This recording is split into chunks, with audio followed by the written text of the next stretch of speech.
آقا سلام، اومدم با یه ویدیو دیگه. اومدم بگم که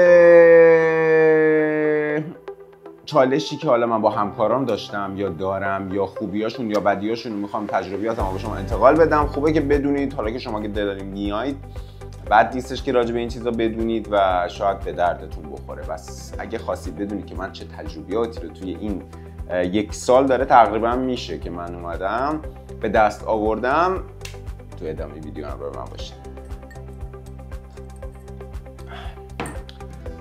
آقا توی محیط کار اگه بخوام در ارتباط با این بهتون بگم، ببینید محیط کار جوریه که واقعا هر کس سرش به کار خودشه، مثل ایران نیستش. خب که مثلا چه بدونم، تو میتونی با همکارات هی برید نمیدونم چایی بخوری، صحبت کنی، یه 10 دقیقه دوباره صحبت کنی، بری دوباره بشینی، دوباره بیای، دوباره بری، نمیدونم یه 10 دقیقه صحبت کنیم، خلاصه از 8 صبح تا 4 بعد از ظهر یه جوری جمع جور کنی، یه 4-5 ساعت ازش توش مفید در بیاد. همچین چیزی وجود نداره، ولی اینم نیستش که اصلا تو نتونی صحبت کنی و خیلی خوبه، یعنی ارتباط خوبه، میشه باشون صحبت کرد راجع به موضوعات مختلف، راجع به اینکه حالا مثلا چه جوریان، چه مدلی هستن، چه مدلی رفتار میکنن و اینا. آدمای نمیشه گفت خشکیان، آدمای باحالیان، یعنی خارج از اون تایم کاری آدمای باحالیان، باهات میگن، میخندن، صحبت میکنن، حالا راجع به مسائل روز نمیدونم آشناییت خیلی زیادی نسبت به حالا به کشور ما داره. حالا اینجا که من دارم کار میکنم، یعنی من راجع به ایران اینا مثلا صحبت میکنم، خیلی چیزاشو میدونن، حتی میدونن که مردم توی ایران بی‌حجابن و مشکلی که الان وجود داره مشکل سیاسیه که مردم با دولت دارن و اصلا هیچ ربطی به چیز نداره. حتی من فیلم‌های در واقع اون ایرج طاهری که خیلی نمای زیبایی از تهران و اینا همیشه میذاره به دوستام نشون دادم و اینا، گفتم واقعا اینجا تهران؟ گفتم بله، ببینید فکر نکنید مثلا اینجا الان مثلا با شتر و گاو و پلنگ دارن میرن، اینجا ماشین خوب هست، خیابون خوب هست، فلان خوب هست.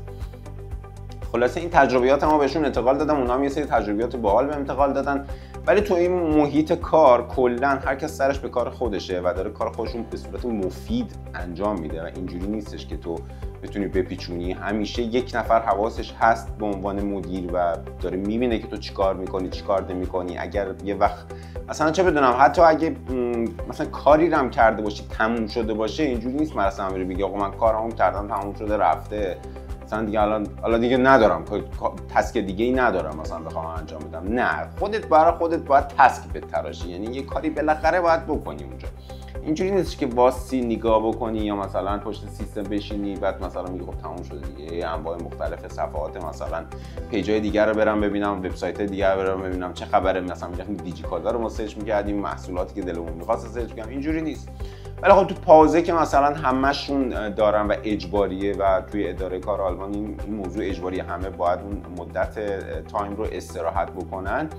خب راجع به موضوعات مختلفی صحبت میشه، راجع به اینکه آقا مثلا ملیتامون چه شکلیه، نوع پوشش‌ها، مثلا اون سری از من پرسیدن نمیدونم نوع مثلا روابط و نمیدونم پوشش‌ها و اینا تو ایران مثلا میگن مثلا بی‌حجابن و فلان. گفتم آره، گفت حتی همکارم گفتش که مثلا مشکل سیاسی مثلا فکر می‌کنم داشته باشن. گفتم آره دقیقاً مشکل سیاسی مردم، والا خیلی خوش‌تیپن، خیلی از اینجا بهتره. ما اومدیم آلمان مثلا حجاب نداشته باشیم، از سرما اینجا هر روز شال و کلاه و اینا، بعد میخندیدن. ولی خب چیزی که باحاله اینه که میدونن راجع به مملکتمون. بعد همکارم گفتش که خانم ایرانی واقعا خوشگله، خودش کرده که اینجا بزرگ شده ولی گفتش که خانم ایرانی واقعا زیبان. دوباره خانم ایرانی واقعا زیبان. خلاصه که یعنی توی اون پازل راجع به موضوعات مختلفی صحبت میشه، این که مثلا میخوام بدونم کجا اومدی، چه شکلی، راجع به این چه شکلیه، راجع به این چه شکلیه. و چون اینجا هنوز جا نیفتاده، خیلی چیزا رو نمیدونی، به خاطر همین یه مقدار چیزی برای صحبت کردن نداری و اینکه همش بخوای از ایران یه چیزی رو بهشون بگی زیاد براشون جذاب نیستش که مثلا تو ایران چه اتفاقی میفته، اینجا مثلا یا قبلا چی بودی، چی کار میکردی، چی داشتی، چی نداشتی. زیاد اصلا کلا تو این فازا نیستن که بدونن که مثلا قبلا چی داشتی، ماشین چی داشتی، خونه چی داشتی، نمیدونم بند و بساط چه شکلی بود و فلان. ولی کلا آدمای کول و باحالین، وقتی که مست میشن که خیلی باحال میشن. اصلا تو مهمونی و اینا آدم 180 درجه اصلا باورم نمیشد مثلا من تو مهمونی ها از اوقات میرم و اینا، اصلا انگار اون همکارام یه آدمای دیگه ان، انگار نه انگار اونایین که دارن با کار میکنن. بعد دیگه تقریبا فکر میکنم یه 50-60% رو گفتم. تو محیط کار باید حواست به کار باشه، تو پاوزه خیلی چیزا راجبش صحبت میشه. بیرون از محل کار هم اوکی، میشه باهاشون ارتباط برقرار کرد، میشه باهاشون بیرون رفت. ما خودمون تا حالا کسی رو دعوت نکردیم بیاد اینجا خونمون، ولی 2 تا دوست خارجی پیدا کردیم خیلی باحالن. یکیشون یمنیه، یکیشون آذربایجانیه، هیچکدوم آلمانی نیستن، ولی خب چند سال اینا اینجا دارن زندگی میکنن. یکیشون که اصلا یعنی اون آذربایجانیه کلا اصلا اینجا دنیا اومده. بعد ولی باهاشون مثلا بیرون و اینا رفتیم، ولی خونه فعلا دعوت نکردیم کسی، چون تازه مثلا یه مدت از آشناییمون گذشته و اینا. ولی خب آدمای باحال، من الان با همکارم فیفا بازی میکنم، میبرمش جای تو خالی کیارش که دهن ما رو صاف می‌کردید نمی‌ذاشتیم یه دست ببریم. همه رو من می‌بردم و همه رو من می‌بردم جز این کیارش لعنتی. من نمیتونستم کیارش لعنتی رو نمیدونم، برام مثل کابوسه. برگردم ایران از ما دهن سرویس. حالا آره فیفا میزنیم با هم آنلاین، نمیدونم کالاف میزنیم، یعنی اینجوری نیستش که مثلا فکر کنین محیط بسته است و میشه خیلی کارا رو انجام داد. من الان مثلا نگین که داره کار میکنه، مثلا مدیرش خیلی دوستش داره، مثلا تو مثل دخترم.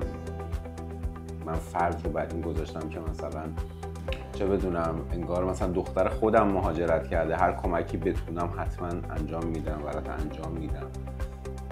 یعنی اینجوری هم که فکر میکنید نیستن که مثلا بی‌عاطفه باشن یا چیزا، ولی کاری کلا به کار تو محیط کار ندارن، باهات صحبت نمیکنن یا کلا کار انجام میدن. مثلا مدیرمون گفت ما زندگی میکنیم برای کار کردن. نه اصلا سیستمشون به خاطر همین جهان اول، نوع برخوردشون، نوع نمیدونم روال کار کردنشون و اینا کلا اصلا با سیستم ما فرق داره و کاملا بیشتر مفید کنم. من بقیه شرکت‌ها رو نمی‌بینم، اینجا که من اصلا اینجوریه یا اونجایی که خانم داره کار میکنه اینطوریه. درسته که گفتم که این تجربیاتمو به شما انتقال بدم. تو ویدیو بعدی هم می‌خوام همینجور تجربیات و چالش‌های مختلف با هم دیگه تست بکنیم. چیزای باحال می‌خوایم تست کنیم. دیگه خسته شدم از چیزای ناراحت کننده و چرت و پرت و فلان و بمان و اینا. من می‌خوام بگیم بخندید تا خودم والا باحالیم. خلاصه که اگه خواستید پیامم بدین، عشق می‌کنیم. صفا می‌کنیم.